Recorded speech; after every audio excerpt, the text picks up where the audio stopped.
시간이 되었습니다. 7월 5일 주일 예배를 시작하도록 하겠습니다.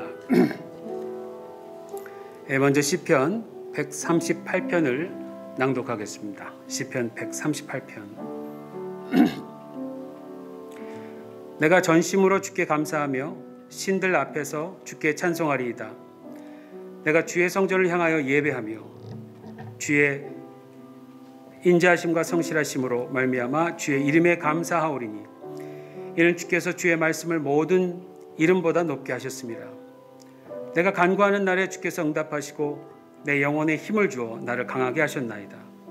여호와여, 세상의 모든 왕들이 주께 감사할 것은 그들이 주의 입의 말씀을 들음이오며 그들이 여호와의 도를 노래할 것은 여호와의 영광이 크심이니이다. 여호와께서는 높이 계셔도 낮은 자를 굽어 살피시며 멀리서도 교만한 자를 아심이니이다. 내가 환난 중에 다닐지라도 주께서 나를 살아나게 하시고 주의 손을 펴사 내 원수들의 분노를 막으시며 주의 오른손이 나를 구원하시리이다. 여호와께서 나를 위하여 보상해 주시리이다. 여호와여, 주의 인자하심이 영원하오니 주의 손으로 지으신 것을 버리지 마옵소서. 아멘. 기도하겠습니다. 우리의 예배를 받으시는 주님은 만왕의 왕이시요 만유의 주이십니다. 오늘도 왕으로 우리 가운데 임하여 주셔서 주의 백성의 이 예배를 받아 주시옵소서. 성령께서 오늘도 우리 모두를 주의 진리 가운데로 인도하여 주시옵소서. 감사드리며 예수님 이름으로 기도합니다. 아멘. 다 같이 예수 우리 왕이여 부르시면서 주님께 찬양 드리겠습니다.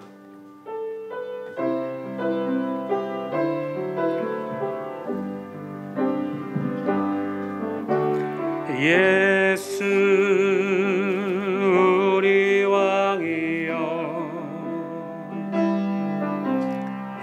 이곳에 오셔서 보좌로 주여 임하사 찬양을 받아 주소서. 주님을 찬양하오니 주님을 경배하오니 왕이신 예수여 오셔서 좌정하사 다스리소서.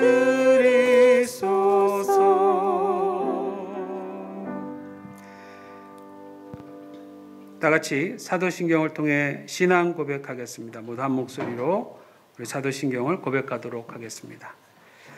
전능하사 천지를 만드신 하나님 아버지를 내가 믿사오며 그 외아들 우리 주 예수 그리스도를 믿사오니 이는 성령으로 잉태하사 동정녀 마리아에게 나시고 본디오 빌라도에게 고난을 받으사 십자가에 못 박혀 죽으시고 장사한 지 사흘 만에 죽은 자 가운데서 살아나시며 하늘에 오르사 전능하신 하나님 우편에 앉아 계시다가 저리로서 산자와 죽은 자를 심판하러 오시리라.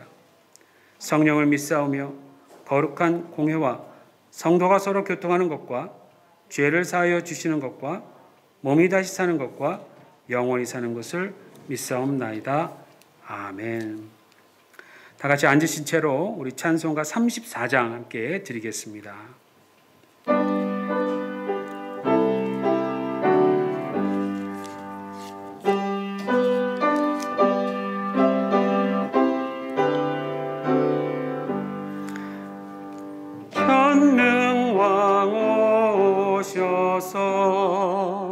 주 이름 찬송해 하옵소서. 영광과 권능의 성부여 오셔서 우리를 다스려 주옵소서. 강생한 성자여 오셔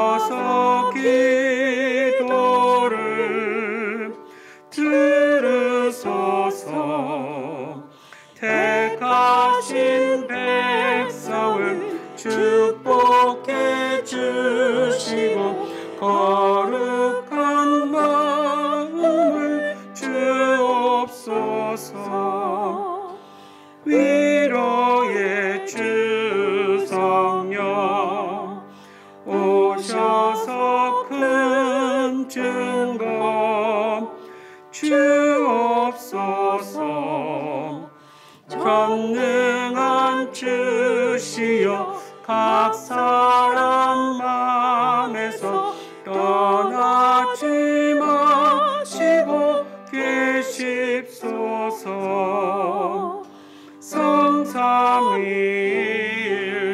성삼위일체께 한없는 찬송을 드립니다. 존귀한 주님을 영광 중배웠고 영원히 모시게 하옵소서. 아멘.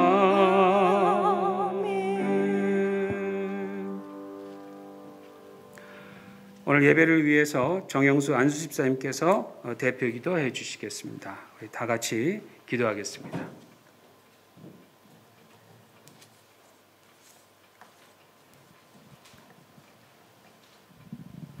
다 같이 기도하시겠습니다. 하나님 아버지의 그 귀한 은혜에 감사하며 아버지께 예배하고 찬양하고 또 의지할 수 있도록 저희들을 이끌어 주시고 사랑해 주심에 감사를 드립니다. 아멘. 비록 현 상황에 맞추어 저희 교인들이 교대로 현장 예배와 온라인 예배를 병행하여 드리고 있지만 그 가운데서도 저희들을 한 자리에 모이게 하시고 서로를 격려하고 사랑을 나눌 수 있는 시간을 주심에 다시 한번 감사를 올려드립니다. 비록 몸은 한 자리에 같이 있지 못할지라도 저희들 다 같이 한 자리에 모여 목소리를 하나로 모아 주님을 찬양하고 경배하고 싶은 마음은 모두 하나님을 아버지께서 아시오니 주님 저희들의 마음을 헤아려 주시옵기를 이 시간 간절히 바라옵고 바라옵나이다. 아멘. 이제 신종 코로나 바이러스의 발생으로 시작된 2020년이 두려움과 공포의 시간을 지내며 어수선하게 보내온 지도 어느덧 벌써 반년이라는 시간이 지나가고 벌써 7월 첫 주를 맞이했습니다. 얼마 전까지 서서히 확진자가 줄어들며 진정세에 들어가는 줄 알았던 기대와 이제는 조금씩 일상생활로의 회귀를 기대하게 했던 바람도 어색하게 이제는 계속 늘어가는 확진자 수로 인해 걱정과 근심으로 바뀌고 연 사흘간 계속하여 도쿄의 확진자 수도 100명을 훨씬 넘어가고 있는 그런 실정입니다. 이런 상황들로 인해 전 세계가 각 나라의 문을 닫아 걸고 입출국을 막고 있는 바람에 저희들처럼 외국에서 생활을 하는 사람들과 무역 업무나 국제 업무 등을 하는 많은 사람들이 여러 가지로 심한 불편을 겪고 있으며 경제적인 손실 또한 상당히 아프게 피부로 느껴지고 있습니다. 게다가 더욱 안타까운 것은 구마모토와 인근 지역에 계속되는 폭우와 홍수까지 겹쳐서 많은 사상자가 발생하는 등의 큰 피해를 입고 있음을 전해 들으며 안타까운 마음을 금할 길이 없습니다.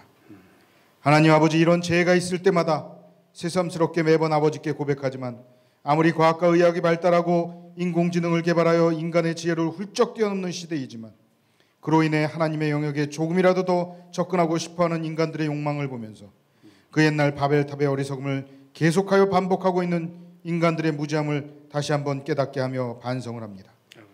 눈에 보이지도 않는 이런 작은 바이러스 앞에 또 잠깐 쏟아지는 폭우 앞에 우리 인간들이 얼마나 쉽게 무력하게 무너지는가를 돌아볼 때 정말 하나님 앞에 저희 인간들이 얼마나 보잘것없고 작은 존재인지를 새삼스럽게 다시 깨닫게 되는 요즘입니다. 세상의 모든 것을 주관하시는 하나님 아버지, 부디 이 상황이 주님의 보호와 관심 속에 하루속히 해결될 수 있도록 은혜 내려 주시옵소서. 아멘. 지금 이 시간도 각자의 자리에서 이 병과 싸우고 있는 모든 관계자들 위해 지혜와 능력을 허락하여 주시고 환자들 또한 그 병환을 싸워 이길 수 있는 힘과 능력을 또한 허락하여 주시옵기를 간절히 바라옵나이다. 아멘. 이제 한국과 일본을 비롯한 각국의 지도자들에게 이 위기를 극복할 수 있는 더 큰 지혜와 능력을 허락하여 주시고 하루속히 치료제와 왁진이 나와서 이 위기 상황을 극복할 수 있도록 아버지께서 함께해 주시옵기를 간절히 바라옵나이다. 아멘. 하나님 아버지, 이 시간 특별히 기도하옵는 것은 이제 코로나의 재해 위에 또 물난리까지 겪고 있는 그 많은 재민들을 불쌍히 여기시고 그들에게 위로와 용기를 또한 허락하여 주시옵소서. 아멘. 하나님 아버지, 이제 이 시간 간절히 바라옵는 것은 저희들이 바른 신앙관을 늘 갖게 하시고 늘 정확한 영적 분별력을 허락하셔서 어떠한 세상의 유혹에도 흔들리지 않고 항상 영적인 눈을 똑바로 뜨고 현명하게 판단하게 하시며 인간적인 생각보다는 정확한 영적 결단력으로 매사의 사물의 분별을 잘 가리고 모든 일을 잘 처리할 수 있도록 도와주시옵소서. 아멘. 하나님 아버지, 이 시간 특별히 또한 간구할 것은 저희들의 주변에서 아직도 주님을 받아들이지 못하고 겉돌고 있는 저희들의 가족과 친지 또한 친구들이 있사오니 그들을 늘 기억하고 그들의 구원을 위하여 애타게 부르짖는 저희들의 기도를 들어주셔서 저희들과 같이 주님의 길을 하루속히 동행할 수 있는 그런 귀한 은혜를 허락하여 주시옵소서. 아멘. 하나님 아버지, 이제 이 시간 몸이 아픈 자들에게는 치유함을 주시고 지혜가 필요한 자들에게는 합당한 지혜를, 인간관계의 회복을 원하는 이들에게는 사랑하고 배려하고 용서하는 마음을, 또한 물질적으로 어려운 이들에게는 하늘의 보고를 여셔서 필요함이 채워줄 수 있기를 또한 간절히 바라옵고 바라옵나이다. 아멘. 특히 장경자 권사님께서 이 어려운 시기에 불의의 사고로 발목을 다치셔서 치료 중이오니 하루속히 그 몸이 회복되고 더 건강한 몸으로 돌아올 수 있도록 아버지 도와주시옵소서. 아멘. 또한 이 어려운 가운데서 태어나서 크고 있는 아이들이 더 건강하고 총명하게 잘 자랄 수 있기를 또한 간절히 바라옵나이다. 이제 특별히 오늘의 예배를 위하여 묵묵히 주님의 일을 행하는 모든 이들에게 복을 허락하여 주시고 특별히 말씀을 전하는 김용길 목사님을 통하여서 살아있는 말씀을 전해드릴 수 있기를 간절히 바라올 때 이 모든 것 우리 주 예수님의 이름 받들어 기도드렸사옵나이다. 아멘.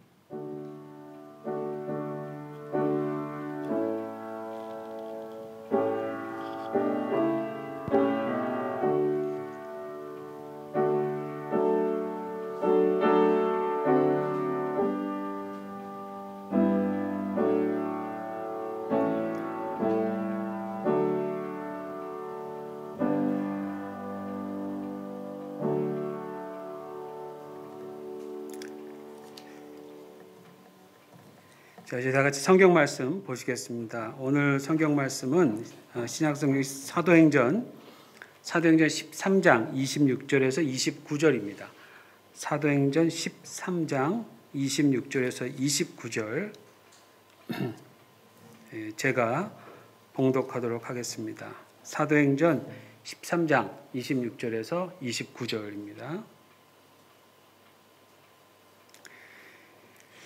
형제들아, 아브라함의 후손과 너희 중 하나님을 경외하는 사람들아, 이 구원의 말씀을 우리에게 보내셨거늘 예루살렘에 사는 자들과 그들 관리들이 예수와 및 안식일마다 외우는 바 선지자들의 말을 알지 못함으로 예수를 정죄하여 선지자들의 말을 응하게 하였도다. 죽일 죄를 하나도 찾지 못하였으나 빌라도에게 죽여달라 하였으니 성경에 그를 가리켜 기록한 말씀을 다 응하게 한 것이라. 후에 나무에서 내려다가 무덤에 두었으니. 아멘. 오늘 본문 말씀을 가지고 예수의 죽음, 하나님의 반전이라고 하는 제목으로 메시지를 증거하도록 하겠습니다. 지금 우리는 그 사도 바울이 복음을 전하는 모습을 보고 있는 겁니다. 사도 바울이 복음을 전하는 모습. 여러분, 그 복음은 그 있는 사실을 근거로 전하는 겁니다. 그러니까 이제 마치 누군가를 설득하기 위해 없는 사실을 있는 것처럼 아름답게 포장하거나 꾸며서 전하는 것이 절대로 아닙니다. 그러니까 복음을 있는 그대로 사실 그대로 전하는 것이 복음을 전하는 바른 태도입니다. 그 지금 사도 바울은 비시디아 안디옥에 있는 회당에서 안식일에 설교를 하고 있죠. 그러면서 먼저는 지난주에 본 것처럼 지난번에 본 것처럼 구약 성경에 근거한 메시아에 대한 하나님의 약속을 언급을 한 후에요. 그 메시아가 나사렛 예수다라고 하는 사실을 세례 요한의 증거를 통해 입증하기 시작한 겁니다. 세례 요한의 증거. 그 당시 유대인들이나 유대교에 관련된 많은 사람들에게는 에게 있어서 세례 요한의 사역과 가르침은 너무나 중요했었어요. 나사렛 예수는 잊혀질 수 있을지 몰랐으나 세례 요한은 결코 잊혀질 수 없는 인물이었습니다.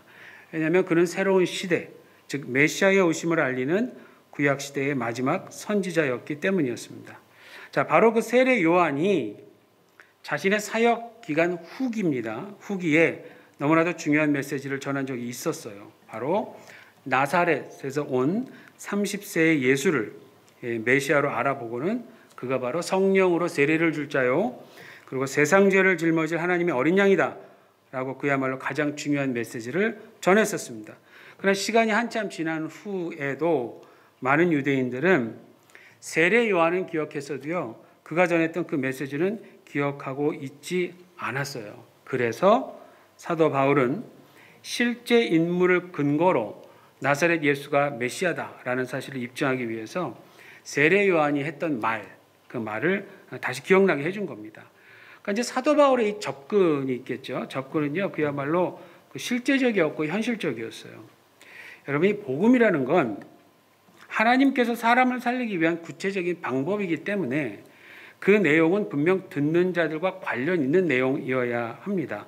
그러니까 전혀 동떨어진 이야기가 아니라 듣는 이로 하여금 고개를 좀 끄덕일 수 있는, 그러니까 최소 일리가 있어, 일리가 있어 라고 말할 수 있는 어떤 실제적인 증거가 되어야 한다는 거예요. 그래서 이제 사도 바울은 자신 앞에 있는 유대인들에게 두 번째의 실제적인 증거를 제시하려고 하는 겁니다. 자, 26절을 한번 보십시오.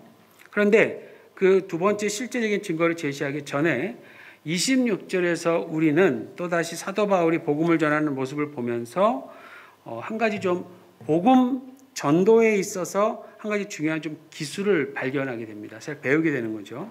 근데 그건 이미 우리 16절에서도 이미 발견했던 거였었어요. 뭐냐면 자신 앞에 있는 자들이 누구이든지 간에 차별 없이 복음을 받아들일 수 있는 자들로서 계속해서 이렇게 격려하는 일종의 표현의 기술입니다. 격려하는.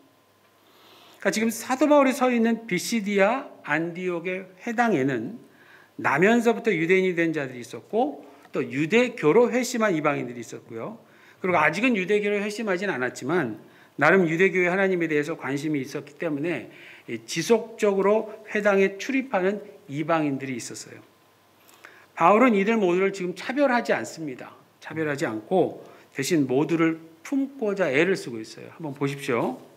우선 26절에 보면 아브라함의 후손이란 나면서부터 유대인이 된 사람들과 유대교로 개종한 사람들까지 포함한다고 제가 말씀드렸어요. 그리고 너희 중 하나님을 경외하는 사람들아, 이렇게 또 표현되어 있습니다. 이거는 유대교의 하나님을 신뢰하는 이방인들을 의미한다고 말씀드렸습니다. 근데 바울은 그들 모두를 가리켜 뭐라고 얘기하냐? 우리라는 표현을 써요. 여기서 우리. 그래서 이 구원의 말씀을 우리에게 주셨다라고 이렇게 표현합니다. 근데 이 부분을요, 우리 이제 헬라어, 고대 그리스어로 보면 지금 우리 번역한 문장하고 약간 달라요. 그 고대 그리스어에는 하나님이라는 주어가 하나 더 들어갑니다. 그래서 하나님이 이 구원의 말씀을 우리에게 보내셨거늘 이렇게 됩니다. 그러니까 번역으로 보면 이 구원의 말씀을 이 강조되는 것 같고 고대 그리스어 헬라어에서의 그 구어에서 보면 그 구원의 말씀을 보내주신 하나님이 강조되고 있어요. 하나님이. 그러니까 복음을 전하면서 누가 복음을 듣든지 간에 차별 없이 구원을 주시고자 하시는 하나님의 의도를 나름대로 표현하는 것은 매우 중요한 겁니다. 굉장히 중요한 부분이에요. 여러분, 우리 하나님은요, 정말 이 세상 모든 사람이 구원 얻기를 바라세요. 왜냐하면 이 세상의 모든 사람들 중에서 하나님께서 직접 창조하지 않은 사람들이 없기 때문에 그렇습니다. 그럼에도 불구하고요, 사도 바울 당시 많은 유대인들은 여전히 자신들에게만 구원을 주신다라고 믿고 있었어요. 그렇기 때문에 사도 바울이 이방인들을 포함해서 우리라고 이렇게 표현하는 거 있잖아요. 지금 여기서. 이건 사실 어떻게 보면 매우 위험한 표현일 수 있습니다. 예를 들어서 만약 바울이 예루살렘 성전과 같은 곳에서 이방인들을 포함해서 우리라고 표현했다면 그건 사실 목숨을 담보로 해야 가능한 일일 거예요. 너무나도 그런 부분에 대해 민감하니까. 근데 지금 바울은 그러한 표현이 가능하도록 자신 앞에 있는 사람들을요, 하나님과 관련시켜서 아주 잘 표현하고 있는 겁니다. 그러니까 그야말로 듣는 사람들로 하여금 마음과 귀가 열리도록, 그래서 계속해서 들을 수 있도록 애쓰고 있습니다. 여러분, 복음 전할 때요, 복음 전할 때는요, 꼭 기억하십시오. 상대방에 대한 예의를 갖추고 전할 필요가 다분히 있습니다. 정말 다분히 있어요. 많은 경우 복음을 전한다고 하면서 흔히 저지르는 실수가 있어요. 가장 큰 실수가 뭐냐면, 나는 구원받은 사람, 당신은 아직 구원받지 못한 사람, 그러니까 내 말을 잘 듣고 반드시 따르도록 라고 하는 일종의 어떤 우월감을 적지 않게 표현한다라고 하는 겁니다. 우월감을. 여러분, 기독교 선교 역사 중에서 가장 많이 회자되고 반성되고 있는 것이 하나 있어요. 뭐냐면 식민지화한 상태에서 복음을 전한 경우였습니다. 식민지. 예를 들어서 인도가 영국의 식민지가 되었을 때요, 영국은 나름대로 근대화된 영향을 끼쳐보겠다고 공장, 학교, 병원 등을 세우는 일을 했어요. 그리고 동시에 교회를 세워서 복음을 전할 일도 했습니다. 여러분, 이 자체가 나쁜 건 아니에요. 이건 다 좋은 일이에요. 좋은 일인데, 근데 여기 문제가 하나 있어요. 영국 사람이 다 그랬다는 건 아닌데, 그 영국 사람들의 마음에 인도 사람들 나름 수준이 낮거나 미개한 사람들로 보고 자신들의 방식을 따라야만 된다라는 식으로 인도했다라는 점입니다. 생각보다 이런 모습이 선교 역사에 굉장히 많이 발견돼요. 굉장히 안타까운 일입니다. 자, 그렇게 되면 받는 사람 입장에서 기분이 어떨까요, 여러분? 받는 사람 입장에서. 자신들의 존재감이나 무엇보다 자신들의 문화가 무시되는 느낌을 다분히 받아요. 그런데 그러한 접근으로 인한 가장 심각한 결과가 있다면 저는 이거라고 생각해요. 그리스도교 자체를 서양 종교로 인식한다는 겁니다. 그리스도교를 서양 종교. 흔한 예로요, 지금도 이 일본의 많은 분들은 기독교를 미국의 종교로 인식하고 있는 거하고 비슷한 거예요. 여러분, 기독교가 미국 종교입니까? 그리고 종교라는 말을 쓰는 것도 참 이게 안타까운 거예요, 사실은. 그러니까 여러 개 중에 하나가 있는데 그 중에 서양에서 온 거다. 이런 정도. 여러분, 복음을 전할 때는요, 복음을 듣는 사람들이 누구이든지 간에 절대로 상하의 관계라든지 문화의 수준을 논하든지 하는 잘못된 선입관과 태도를 가져서는 절대로 안 됩니다. 여러분, 나 자신이 다른 누군가보다 더 나아서 복음을 전하는 게 절대로 아니에요. 절대로. 모든 사람에게 차별 없이 구원을 주시고자 하시는 아버지 하나님의 마음 때문이죠. 그러니까 인종, 문화, 사상, 계급, 학력, 재력 이런 것들, 복음을 전하는 것과는 정말 하나도 상관없는 것들입니다. 하나도 상관없는 것들.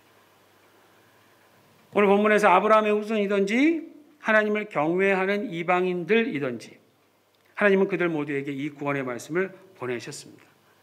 그 중요한 사실을 마음에 품고 있지 않으면요, 교회의 복음 전도 및 해외 선교는 결코 순수할 수도 없고 궁극적으로 가능할 수도 없습니다. 이 점을 꼭 기억해 주십시오. 그래서 하나님께서 품는 사람들을 품는 것, 하나님께서 품는 사람들을 품는 것, 그것이 복음 전달자가 가지고 있어야 할 가장 기본적인 자세입니다. 자세.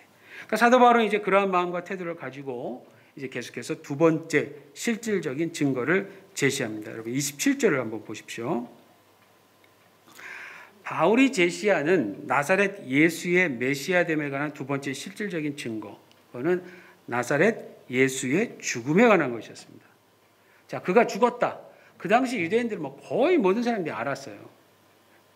여러분, 제가 이제 지난 시간에 메시아 소동이라는 표현을 한번 쓴 적이 있었는데, 그러니까 오래전 예루살렘에서 죽은 나사렛 예수의 그 일은 사실 그 당시 유대인들에게는요, 너무나도 큰 혼란을 주는 일이었어요. 사실은. 생각해 보세요. 메시아여야만 가능한 온갖 놀라운 일은 다 해놨어요. 나사로도 죽은 사람도 살렸어요. 오병이요, 이런 일들, 어마어마한 몇천 명 사람들을 먹여 살렸던. 근데 끝에 가서 허무하게 죽어요. 그러니까 자주 말씀드렸지만 그 당시 유대인들이 기대했던 메시아에 대한 이미지가 뭐였다고 그랬죠? 고대 다윗 왕과 같은 이미지예요. 영맹한 어떤 이미지. 근데 죽어? 이렇게 되는 거예요. 근데 죽어? 그러니까 이제 그 사람들의 기대에 근거에서는 도저히 받아들이기가 쉽지 않았던 겁니다. 그래서 잊고 있었어요. 잊었어요. 자신들의 이미지와는 결코 맞지 않았기 때문에. 근데 사도 바울은 지금 그 나사렛 예수의 죽음에 대해서 다시 언급하기 시작하는 겁니다. 왜냐? 그 죽음은 그저 한때 위대한 일을 행했던 어느 선지자의 죽음이 아니었기 때문에 그렇습니다. 지금도 유대인들은 예수를 선지자로 인정하더라고요. 한번 물어보니까. 아니야, 선지자래요. 예. 구원자, 메시아 이렇게 얘기했다가는 얼굴이 벌개지더라고요. 아직도 이렇게 대단한 거예요, 그 사람들이. 근데 지금 사도 바울이 밝히는 건 뭐냐? 선지자의 죽음이 아니라는 거예요. 바울은 여기서 어떤 사실을 분명히 밝힙니다. 사도 베드로가 늘 그랬던 것처럼. 여러분 27절과 28절을 보시면 나사렛 예수를 죽인 진범은 바로 예루살렘에 사는 자들과 그들 관리들이다라고 명백히 밝히고 있어요. 28절에 이렇게 나와 있죠. 죽일 죄를 하나도 찾지 못하였으나 빌라도에게 죽여달라 하였으니. 바울이 말한 그대로예요. 그대로. 그러니까 예루살렘 지도자들은 여러 번 재판을 했어요. 근데 나사렛 예수에게서 죽일 죄를 하나도 찾지 못했습니다. 무엇보다 당시 유대 지역의 로마 총독이었던 빌라도 역시 여러 차례 여러 각도로 신문을 해봤는데 아무런 죄를 예수님에게서 찾을 수 없었어요. 너무나 당연한 얘기죠. 그런데 유대 지도자들이 빌라도를 협박했습니다. 어떻게 협박했느냐? 요한복음에 보니까 왕은 로마 황제 하나입니다. 이게 유대 지도자들이 할 말입니까, 여러분? 이스라엘의 왕은 누구죠? 하나님이어야 되죠. 왕은 로마 황제 하나래. 물론 그 당시 어떤 배경이 있을 수 있겠지만, 그리고 뭐라고 하냐면 만약 자신을 가리켜 왕이라고 말하는 이런 자를 살려두면 빌라도한테 이럽니다. 당신은 로마 황제의 충신이 아닙니다. 그러니까 이 말은 빌라도에게는 직격탄과 같은 것이었어요. 그냥 총을 한 방 맞는 거예요. 도저히 피할 수 없는, 그러니까 거부할 수 없었죠. 그래서 결국 나사렛 예수는 유대교 지도자들의 음모로 인해 죽게 되는 겁니다. 법정에서 무죄가 입증됐는데도 죽게 된 아주 억울한 케이스가 된 거예요. 상식적으로 봐도. 근데 바울은 지금 나사렛 예수가 그런 식으로 죽었다 해도요, 그의 죽음 자체가 하나님의 말씀의 성취다라고 이렇게 얘기하는 거예요. 강조점이 여기에 있어요.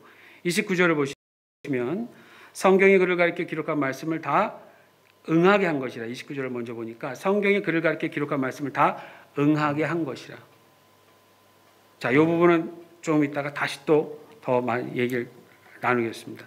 자, 그러면서 그렇게 이야기한 자신의 증거가 합당한 이유에 대해서 한 가지 표현을 더 붙여요. 여러분 29절 먼저 보시고 후반부를 보십시오. 후반부에 보면 후에 나무에서 내려다가 무덤에 두었으나 라고 말해요. 마지막 부분에.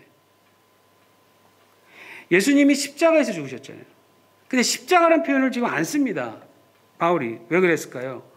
이게 왜 그러냐면 구약 성경에 자주 말씀드렸지만 신명기 21장 22절에서 23절의 예언과 말씀과 일치시키려는 의도가 있었기 때문에요. 그 때문에 그렇습니다. 신명기 21장 22절에서 23절이 이렇게 얘기합니다. 사람이 만일 죽을 죄를 범함으로 내가 그를 죽여 나무 위에 달거든 그 시체를 나무 위에 밤새도록 두지 말고 그날에 장사하여 내 하나님 여호와께서 내게 기업으로 주시는 땅을 더럽히지 말라. 나무에 달린 자는 하나님께 저주를 받았음이니라. 이렇게 얘기합니다. 그러니까 유대인들에게 있어서 나무에 달린 시신은 저주의 상징으로 본 거예요. 저주의 상징. 십자가는 로마 시대의 사형 방법 중 하나를 표현하는 명칭이었어요. 그러나 나무 십자가잖아요. 근데 나무에 달려있다는 표현을 쓰면요, 유대인들에게는 단순히 유대인들에게는 범죄자를 사용했구나 하는 의미 정도로만 다가오지 않는 겁니다. 그럼 어떻게 다가오느냐? 저 사람은 왜 하나님으로부터 저주를 받았을까? 라고 하는 좀 더 특별한 의미를 부여하게 되는 겁니다. 즉 이게 무슨 말이냐면 나사렛 예수의 죽음이 의미심장한 죽음, 유대인이라면 꼭 생각해 봐야 할 죽음이라고 하는 것을 강조하는 표현이 되는 겁니다. 그렇기 때문에 사도 바울은요, 유대인의 회당에서 지금 자신의 설교를 듣고 있는 유대교와 관련된 모든 사람에게 나사렛 예수의 죽음에 관한 재해석을 해주고 있는 거예요. 재해석. 잊고 있었던 이야기를. 그의 죽음은 구약 성경에 이미 예고되어 있었다. 그 모든 예고가 하나도 빠짐없이 다 이루어졌다라는 결과를 통해서. 그래서 그가 메시아야라는 메시지를 사도 바울이 여전히 증거하고 있는 겁니다. 자, 그러면서 동시에 한 가지를 더 지적하고 있어요. 사실 이거는 지난주에 봤던 것처럼 세례 요한에 대해서 증거하면서 유대인의 어떤 실수가 자연스럽게 지적되고 있었던 것하고 비슷한 겁니다. 예루살렘에 사는 사람들과 그들 관리자들이 왜 나사렛 예수를 죽일 수밖에 없었는지에 대한 근본적인 이유를 밝혀주고 있는 거예요. 근본적인 이유. 27절 다시 보세요, 여러분. 27절의 중간 부분을 다시 보시면 이렇게 나옵니다. 예수와 및 안식일마다 외우는 바 선지자들의 말을 알지 못함으로 예수를 정죄하여, 이렇게 나옵니다. 더 쉽게 말씀드리면 선지자들이 했던 말은 잘 외우고 있었어요. 아주 잘 외우고 있는데 그것이 어떤 의미인지를 도무지 알지 못했기 때문에 결국은 이 예수를 죽이게 되었다. 이 의미예요. 이 의미. 참 아이러니한 일입니다. 우리의 입장에서 볼 때는. 세례 요한을 그토록 신뢰했으면서도 그가 했던 가장 중요한 메시지는 기억하지 않았어요. 선지자들의 말이라면 매주 외울 정도로 그토록 열심히 몰두했으면서도 정작 그 뜻을 모르고 있었어요. 이 두 케이스의 공통점이 뭘까요? 듣고 보기는 아주 잘했는데 핵심은 전혀 파악하지 못하고 있었다라는 점이에요. 이런 경우가 있을 수 있을까요? 네. 뭐 여기 이제 예가 나오잖아요, 지금. 이러한 모습을 보통 표현하자면 이제 무지라고 표현할 것 같아요. 무지. 여러분, 차라리 모르면 물어보면 돼요. 모르면 물어보면 됩니다. 근데 안다고 착각하면 묻지도 않아요. 이게 심각한 거예요. 근데 결과는 어떤가요? 확연히 다릅니다. 무지했던 자들, 눈앞에 메시아를 죽였어요. 눈앞에 메시아를 죽였어요. 그러니까 지금 바울은 한편으로는 뭘 얘기하는 거냐면, 이게 이제 그 당시 이제 사도행전을 보면 베드로도 그랬고 스데반도 그랬고 바울도 그렇습니다. 한쪽으로는 고소를 하는 거예요. 어떤 면에서 보면. 무엇이 잘못됐는지를 드러내는 건데, 나사렛 예수의 죽음에 대한 책임은 예루살렘 지도자들에게 있다라는 사실을 아주 명백히 밝히는 겁니다. 유대교의 지도자라고 자처하면서도 선지자들을 통해 주신 하나님의 의도를 파악하지 못했다고 하는 이유 때문에 그러한 일이 벌어진 겁니다, 여러분. 그러니까 메시아를 죽인 책임, 분명 예루살렘 지도자들이 있는 게 맞아요. 이건 상식적으로 봐도. 그런데 바울의 증거는 여기서 멈추지 않는 거예요. 그래서 27절 마지막에 뭐라고 나옵니까? 27절 마지막에 그게 선지자들의 말을 응하게 하는 거래요. 그게 선지자들의 말을 응하겠다. 앞부분과 연결해서 생각해 보면 선지자들의 중요한 메시지를 외울 정도로 잘 읽었어도 그 핵심을 파악하지 못한 결과로 메시아를 죽이게 되었는데, 바로 그러한 음모와 결과마저도 하나님의 말씀을 성취하게 하는 도구가 되었다라는 의미입니다. 도구가 되었다. 즉 여기서 하나님의 반전이 있었다라는 뜻입니다. 반전. 뭐 역설이라고도 표현해요. 역설이라고도 표현하고. 나사렛 예수의 죽음이 인간적으로 보기에는요, 누가 보더라도 억울한 죽음이었는데 사실은 선지자들을 통해 전하셨던 하나님의 말씀이 성취되는 순간이었다라는 그런 의미입니다. 그러니까 예루살렘의 지도자들이 자신들의 거짓된 의를 숨기기 위해서 나사렛 예수를 메시아로 인정하지도 않고 죽인 거예요. 근데 그 죽음으로 인해서 오히려 뭐가 드러났냐? 하나님의 말씀 성취라고 하는 의도가 드러나게 된 겁니다. 인간의 음모가 혹은 인간의 무지가 하나님의 도구로 쓰임받는 순간이 된 겁니다. 여러분, 우리 하나님은 원리도 만드세요. 규칙도 제정하세요. 그리고 때로는 공식도 제공합니다. 그러나 하나님 자신은 결코 그러한 것에 제한되시거나 갇혀서 일하시는 분이 아니에요. 늘 드리는 말씀 구절이 제가 있죠. 로마서 8장 28절. 거기에 이 말이 있죠. 모든 것이 합력하여 선을 이룬다. 여기 우리말로 하면 이제 선인데 이게 이제 유익이에요, 유익. 우리에게 주시는 유익. 하나님께 택함을 받은 자들을 위해서 하나님이 그래서 이제 저를 택하셨으면 제 주변에서 일하는 모든 일, 좋은 일이든 나쁜 일이든 슬픈 일이든 기쁜 일이든 상관없이 모든 일을 하나님께서 다 만지셔서 결국은 이익이 되도록 하신다는 거예요. 여러분, 하나님은 정말 모든 걸 사용하셔서 자신의 의를 드러내시는 분입니다. 자신의 영광. 그래서 제가 늘 그걸 주장하는 거예요. 하나님의 영광이 드러나야 우리에게 이익이 되는 거예요. 우리에게 유익이 있는 거예요. 우리의 삶에 하나님의 영광이 안 드러나고 내 의가 드러난다. 그러면 그거까지만이에요. 그거까지만.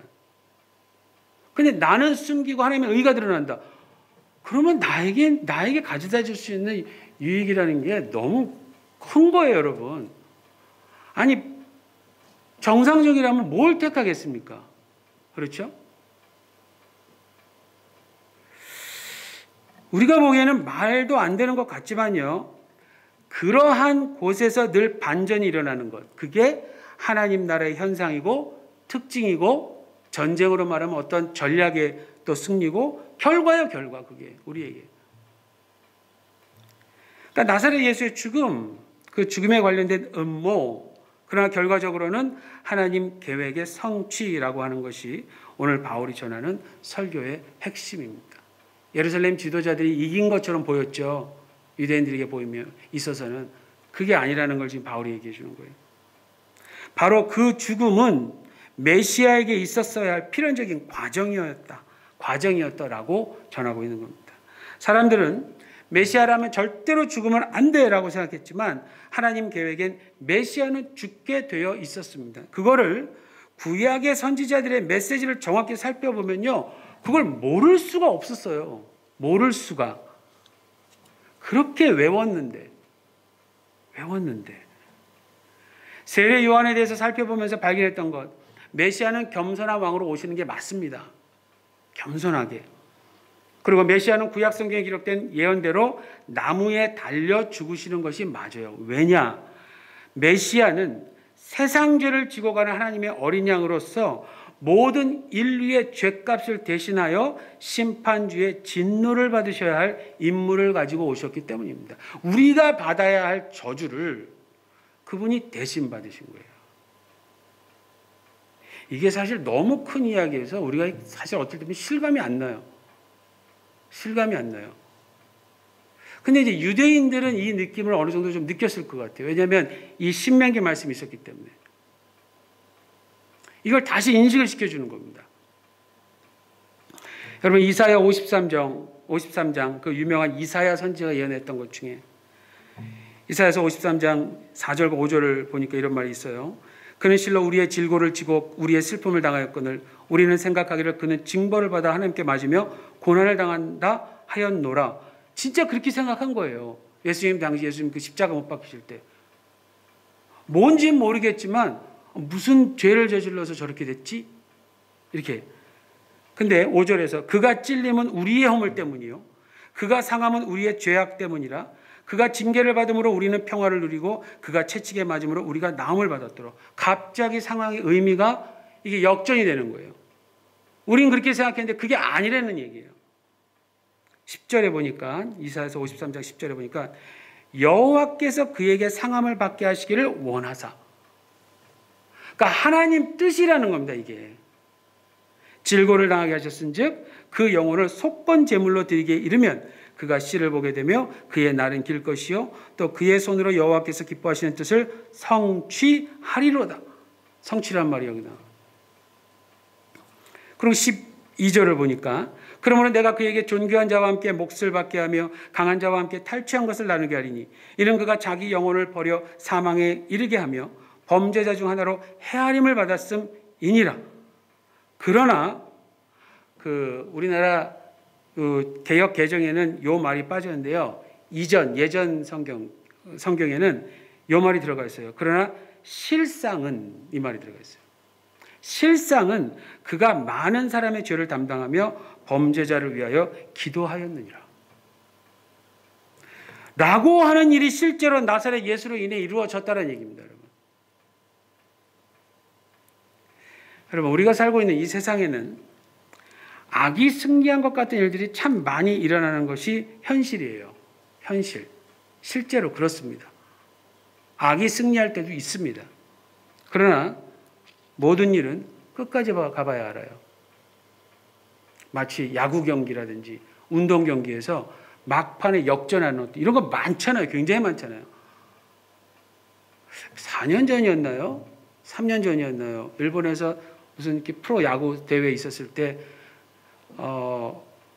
지금 미국에서 프로야구로 뛰는 일본 선수가 하나 있죠. 그 공 160km 이상 던지는 키 크고 아시죠? 그 친구가 나와갖고 7회인가 8회까지인가 던졌어요.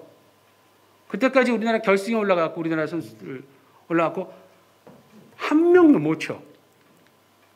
점수도 못 내고 쳐봤자 뭐 그냥 내야 땅볼로 아웃된 게 2개인가 3개밖에 없어요. 8회인가 7회까지 7회였나요? 이기고 있었죠, 일본이. 오늘 저 일본 얘기해서 좀 그러는데 그냥 예를 드니까 그게 생각났어요. 근데 그래서 저는 그걸 보다가 아, 졌겠구나 하고서 이제 일찍 잠들었어요. 그때 토요일로 제가 기억해요.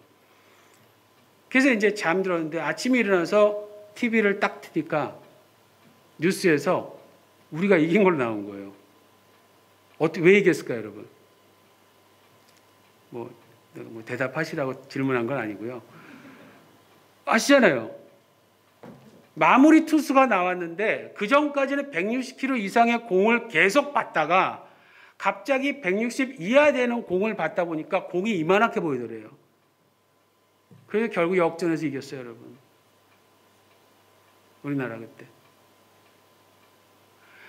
여러분, 인생도 마찬가지입니다. 이 신앙생활도 마찬가지예요. 더 확실하죠. 지는 것 같죠? 하나님이 진다면 그게 말이 되겠어요, 여러분? 우리 하나님이 끝에 가서 지는 하나님이다. 이러면 우리가 믿겠어요? 안 믿지. 성경에 한 사건이라도 하나님이 진 사건이 나왔다면 우리가 왜 믿어요? 지는 하나님을 우리가 왜 믿겠어요? 거기에 무슨 소망을 두고 살겠어요?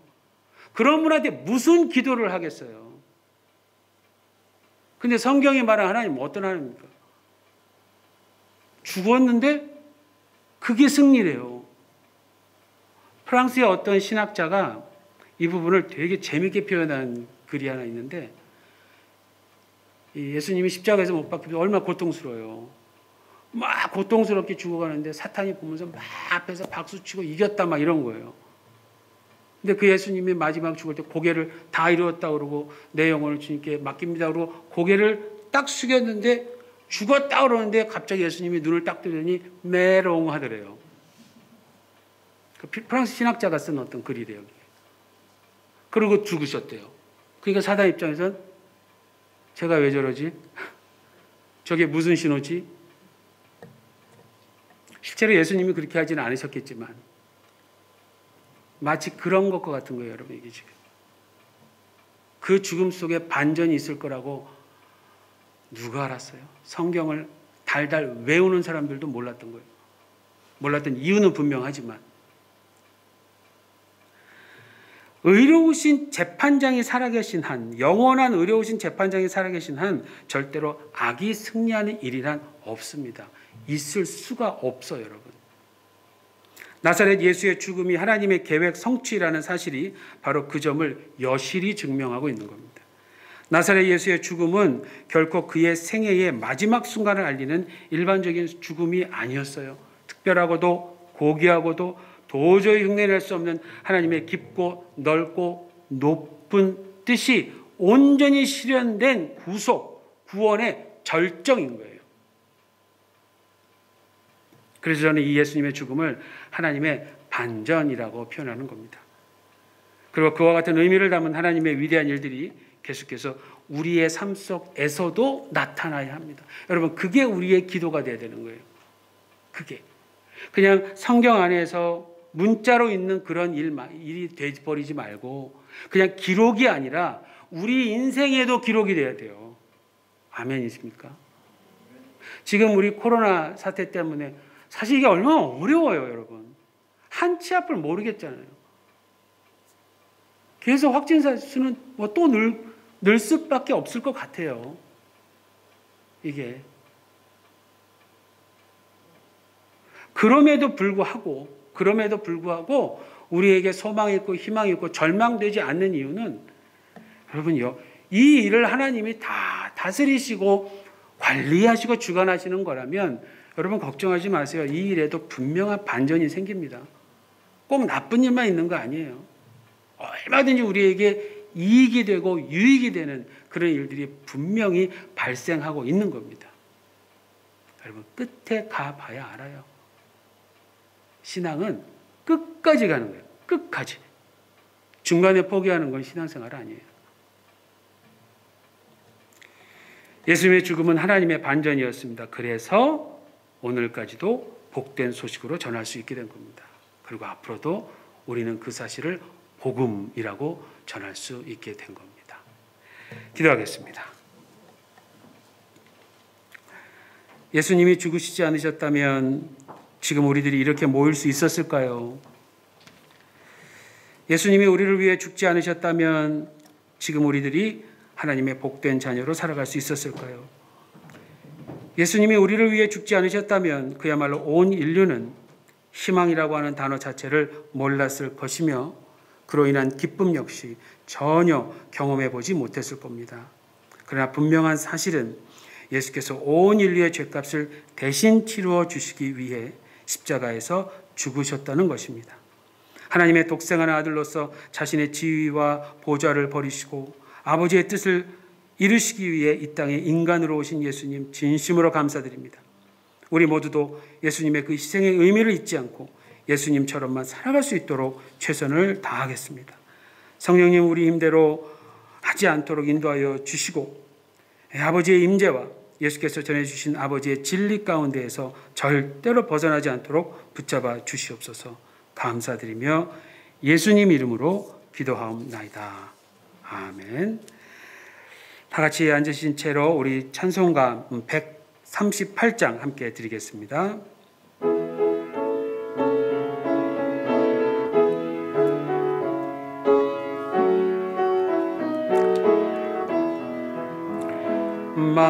만왕의 왕 내 주께서 왜 고초 당했나 이 벌레 같은 나 위에 그 보혈을 였네. 십자가 내가 처음 볼 때에 나의 맘의 큰 고통 사라져. 오늘 믿고서 내 눈 밝았네. 참 내 기쁨 영원하도다. 주 십자가 못 박힘은 속죄함 아닌가.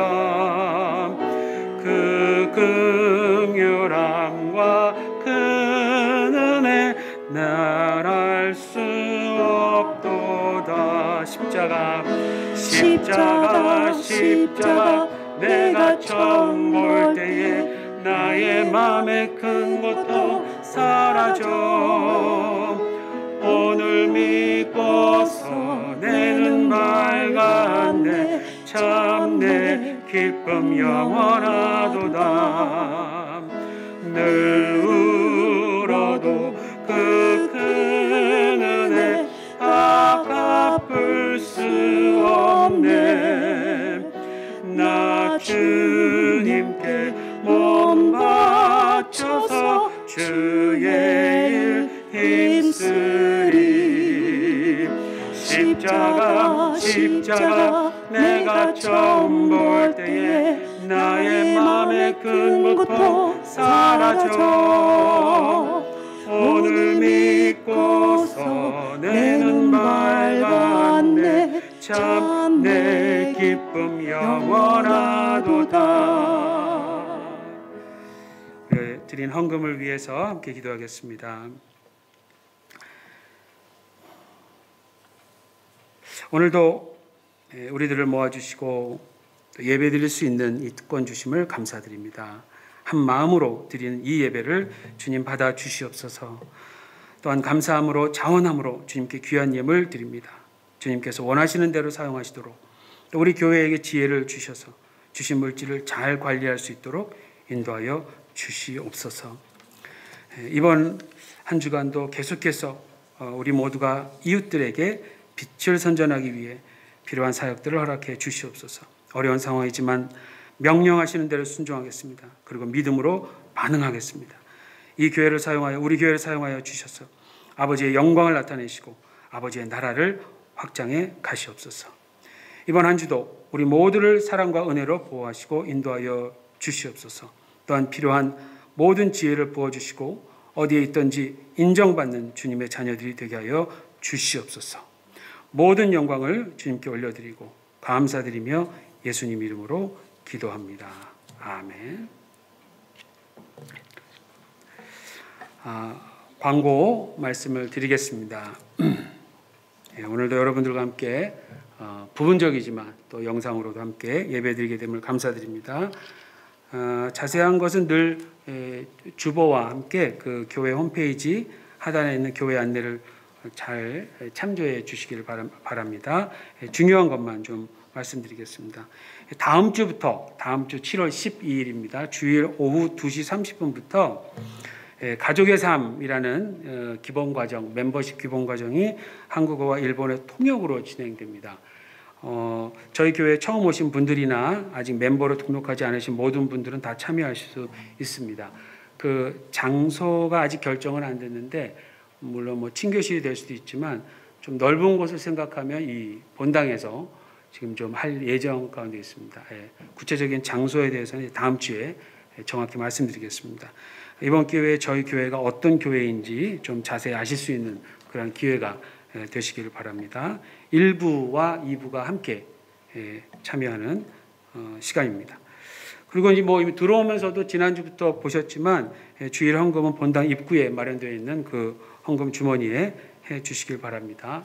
그리고 여러분 인식하셨는지 못하셨는지 모르겠는데요. 1층 예배당 입구하고 2층 현관 그 입구 들어오실 때 매트가 좀 달라졌어요. 어떤 매트인지 좀 아십니까? 소독 매트래요. 코로나 바이러스가 다른 바이러스보다 무겁답니다. 그래서 우리가 그동안 막 공중만 생각했는데 주로 바닥에 깔린다 그래갖고 요즘 뭐 여기저기서 계속 뭐 소독 매트 사용하고 이런 것을 저희가 정보를 입수를 했어요. 우리 안수 집사님에 의해서 좀 그걸 듣고 다른 교회들을 좀 알아보니까 이미 많이들 사용하고 있고 저희도 이제 늘 그 어떤 매트를 이렇게 교환하는 어떤 회사랑 연결돼 있어서 말씀을 드리니까 그런 게 있다 그러더라고요. 그래서 얼마나 효과가 있을지는 잘 모르겠지만 여러분 들어오실 때마다 꼭 잘 밟아 주십시오. 발바닥에 있는 것들을 잘 털고 들어와 주시면 될 것 같습니다. 그래서 지금 소독 매트를 설치해 놨으니까 잘 사용해 주십시오. 그 다음에 이제 한 가지 더 말씀드릴게요. 교회 건물 내에서 우리가 소그룹을 가지실 때 반드시 좀 불편하시더라도 창문과 문을 좀 다 열어주세요. 가능한 다 열어주시고요. 열어놓은 상태로 더우시면 저기 에어컨을 트셔도 괜찮은데 대신 좀 문을 다 열어놓으시고요. 그리고 죄송합니다만 가급적 1시간 반 이내로 좀 맞춰주실 수 있도록 한번 좀 해보시길 바랍니다. 너무 오랫동안 아직은 좀 우리가 모르잖아요. 그래서 너무 오랫동안 시간을 갖는 것도 자칫하면 위험할 수 있으니까 1시간 반 이내에 모든 것을 맞춰주시면 감사드리겠습니다. 자, 광고는 이상입니다. 마지막으로 송영 우리 6장 드리신 후에 축도로 주일 예배 마치겠습니다. 우리 다 앉아서 함께 드리겠습니다.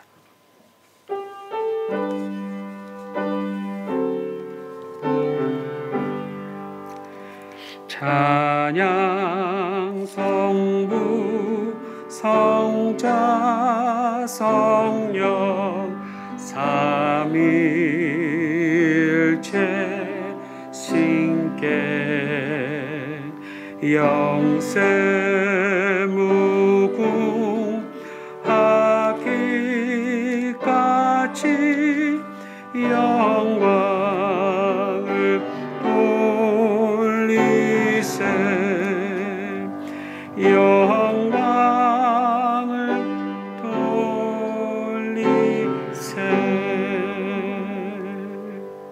기도하겠습니다.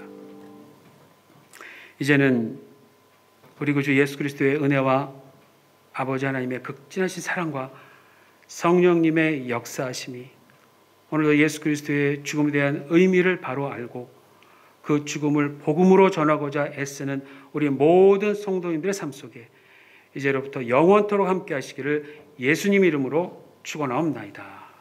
아멘.